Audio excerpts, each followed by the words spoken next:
You talk about the 2 tracks, so let's go over how did you get these tracks, because this is produced by Georgia and Muldrow, but was she in the studio with you all, or how did that collaboration even happen? How was she able to even provide what she did for you guys? Well, first off, we got to give a major shout out to DJ Elevated and now Mookie Copeland, who are some dope brothers. They have this movement called Soul Control, movement-based healing, and they throw some of the dopest parties in the city, man. So yeah, shout out to those brothers. They threw a show here, and they brought Georgia down at the time, and while she was here, you know, we got a chance to connect with Georgia through DJ Elevated and Mookie Copeland. Okay. And so, you know, we brought her to our studio. You know, we brought her to the shop, and we got to build with her. You know what I mean? So, so during that time building with her, you know, we talked about, you know, doing some records with her and all that. And so she had a hard drive with some stuff already like cooked up. And we was like, okay, well, let's just see what you got. And shit, we like, damn, that sound good. Yeah. That sound dope. That's banging. Yeah. So we was like, man, let's just go ahead and take those joints and run with it. But yeah, with People's Part, that shit just felt so good, man. I couldn't. It's like, I was like, I don't know what we're gonna do with this. I remember when I heard it first, I was like, I don't know what the hell we're gonna do with this and what we're gonna make of it, but we got to do something with it. But in putting the songs together, so she was not in the studio with you guys while this was being put together. We got the music, and then, you know. The music came from a culmination of a very long cipher, if you will, just kind of in here, building with her.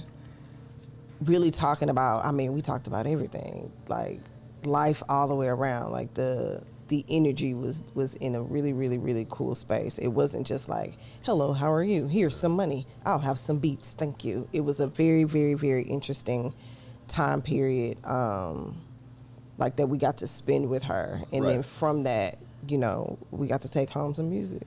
And when y'all took home this music, basically you guys put together this album. We had to come up with the hooks, with, you know, the concepts. All we had was the music. Okay. So yeah, we had to pull out our paint brushes and paint over that canvas, and you get that color only. You know? Now, Keep On, there's a remix. Did Georgia do that as well? So yeah, the remix, the Fish and Grits mix was done by Nate the Beat Breaker. Okay. I mean, that brother's an amazing musician, producer, drummer.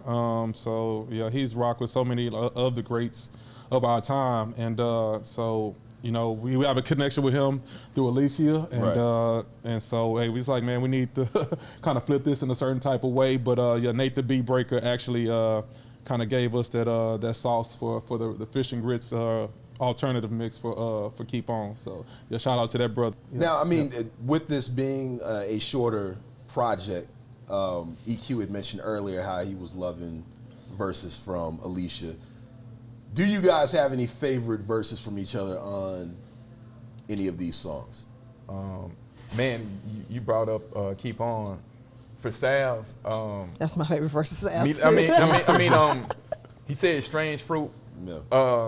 Fall close to the roots. Yeah. You know, if you know the history of the Billie Holiday song "Strange Fruit" and what that means and how it actually ties into the rhyme scheme with the churches, and you brought up, you know, the commentary. I looked at it as if in hip hop, people shout out neighborhoods, they shout out boroughs, they shout out where they're from, but to hear shout outs to actual churches, I haven't heard that in hip hop. That is true. That's You know, it was a new way of shouting it out, and it's integrated into the fabric of talking about the Southern experience and talking about, you know, Sav as being the preacher. Like this is me at the pulpit, like I'm preaching. You know, and he mentions it in the verse, preaching to the same choir that I'm singing with. You know, and it's him.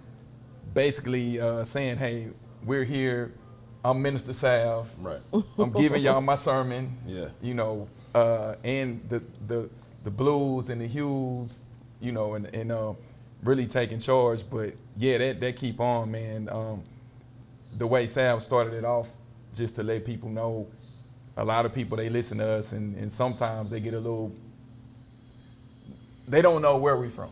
Right. Let me just say that. Yeah. Even though it's in the name, they're not used to hearing it this kind of way sometimes, coming from the region that we're from.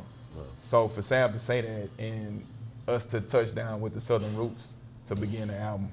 Yeah. Alycia, what's your favorite? Yeah, he definitely jacked mine, but I for reasons that are a little different. But I feel like that was the most I'm so Houston verse without him saying I'm so Houston. Like it was one of those if you know ass verses, and I love that. Sav, what about you, man?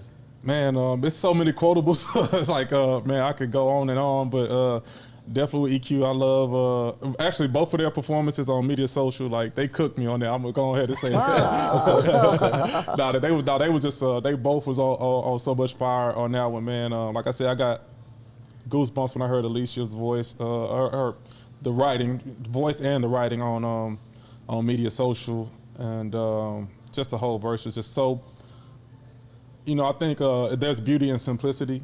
Like the way she said things was like so direct, and just so vivid at the same time. Like I love the feeling that I got when every time I listen to that verse. And EQ, I forgot what the actual bar about the Photoshop. God don't like girl, you better Photoshop. Girl, you better Photoshop. I was like, just the wordplay, and then even on. Sun Ra, the Space is the Place, which is a play on the actual name of the Sun Ra record. Yeah. The way EQ saw us off that verse, the Miles, the Lena Horns play today. So I'm like, I love the wordplay on that, and then like to me it's just the feeling like actually hearing them on that back and forth on the keep on the way that we bang when we swing and then when she adds her vocal on top of EQ. That's a cheat code, man. Like because I cannot sing, so I think I can sing. So I was about to say, and it's the times where I sing along with his verses are the most memorable recordings because he swear he can sing. Really? And so he's always trying to tell me how to sing something. Oh, okay. And he can't sing, y'all. So it's really funny because that's essentially the entire session is like, I don't understand. What note is that? I don't know. What do you do it like what? What do you say? I don't get it. Wait, hold on. You want to give us an example? He the vocal coach. He the vocal coach. It's like for keep on, it's the twang and it's the way that we sing when we sing. Oh, that's okay. Yeah. So now imagine, now watch this. No, because this is how he be doing me. Okay, that was cool. Can you do it like higher? Like higher, like. You know what I mean? Like higher, higher, louder, or higher note. Just and I'm go like, higher, and it's just confusion all around. So they're always memorable, but they always turn out so well. But he's getting his Jimmy Jam material. But that's the cheat code of being able to have a singer in the spirit of like the Fugees, right? Yeah. Where you have the MCs and then you have the element of someone that can sing a dual threat, singing and rapping, and then also just the tradition of groups in hip hop. We don't really see a lot of that. Of course, yeah. And then tying it back, like People's Party, right? With Sav, following my verse and keeping it Houston, shouting out Trinity Gardens. So it's a lot of Houston stuff in here that if you're not from Houston, you may not be familiar with it, but it's giving the city character. Like when we hear songs from people from New York or LA, they shout out different things, and that city becomes like the fourth member. So for this album, Houston became like the fourth member of the group, and listening to like the statement of People's Party or with Alycia and how she's just in command, like her verse on People's Party is like. Listening to it, it sounds angry a little bit, but it's more of like get y'all together. Like it's nobody's smiling. Yeah, it's, ain't nothing to smile about right now. Yeah, but it's a celebratory piece, and it started off with the scheme of Sav saying a party, this type of party, this type of party, this type of party, and then something the Black people party, like. Really summing it up and shouting out PV, the tent parties.